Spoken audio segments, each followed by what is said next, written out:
l'écoute de Radio J et vous avez fait le bon choix ce matin. Nous sommes ensemble jusqu'à 9h et comme tous les lundis matins, nous avons le plaisir d'accueillir notre chroniqueuse Mariacha Dré-Rabanit, enseignante de Torah et thérapeute pour notre chronique Judaïsme au féminin. Bonjour Boker Tov Mariacha. Bonjour Boker Tov.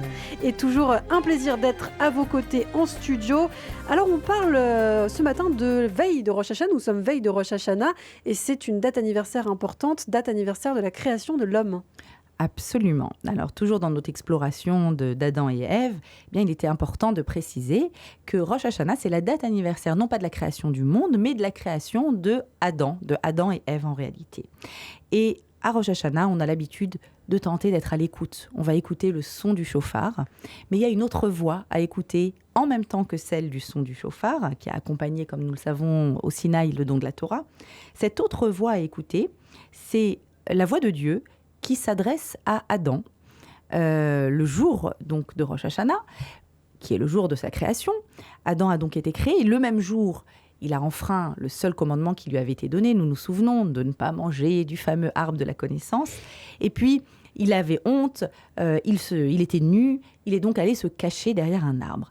Et là, la Torah nous relate la première fois où Dieu s'adresse officiellement à Adam. Eh bien, qu'est-ce qu'il lui dit ? Il lui dit « Ayeka ».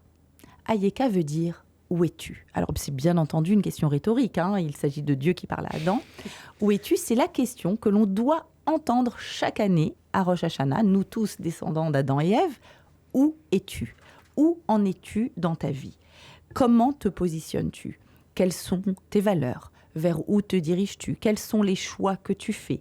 Qu'est-ce qui marque ta singularité ?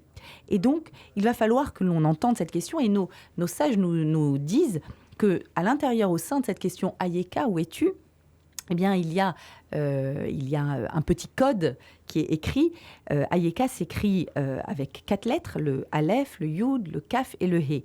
Alors, le Aleph, 1, c'est le premier jour de l'année, c'est Rosh Hashanah. Puis juste après, il y a le Yud, c'est les 10 jours qui séparent Rosh Hashanah du jour de Kippour.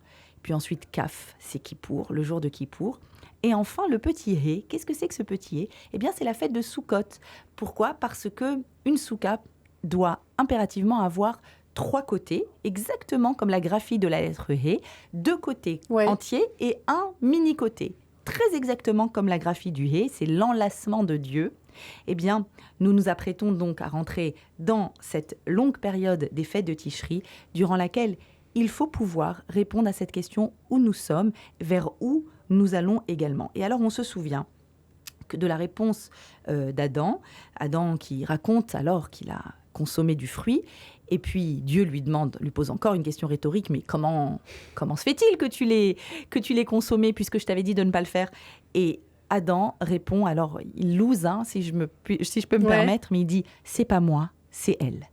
C'est elle qui me l'a donné. » Oui, mais elle n'avait pas entendu l'ordre de Dieu. Souvenons-nous de cette histoire.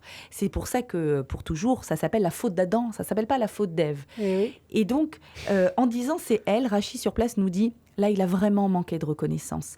Parce que, finalement, il n'a pas réussi à tenir sa responsabilité. Il a voulu se dédouaner. Et finalement, peut-être pour répondre à cette question, il faut être bien positionné et ne pas essayer de trouver à droite ou à gauche c'est la faute d'eux. C'est à cause d'eux. Bien sûr, on peut trouver, mais si on le fait, bien, on n'arrivera pas à porter notre propre responsabilité pour l'histoire à venir nous concernant. Et oui, il faut avant tout se remettre en question. Absolument. Merci beaucoup, Mariacha Dré. On peut retrouver votre chronique, bien sûr, en podcast sur notre site internet radioj.fr et en vidéo si vous souhaitez nous voir sur notre chaîne YouTube et sur tous nos réseaux sociaux. À bientôt.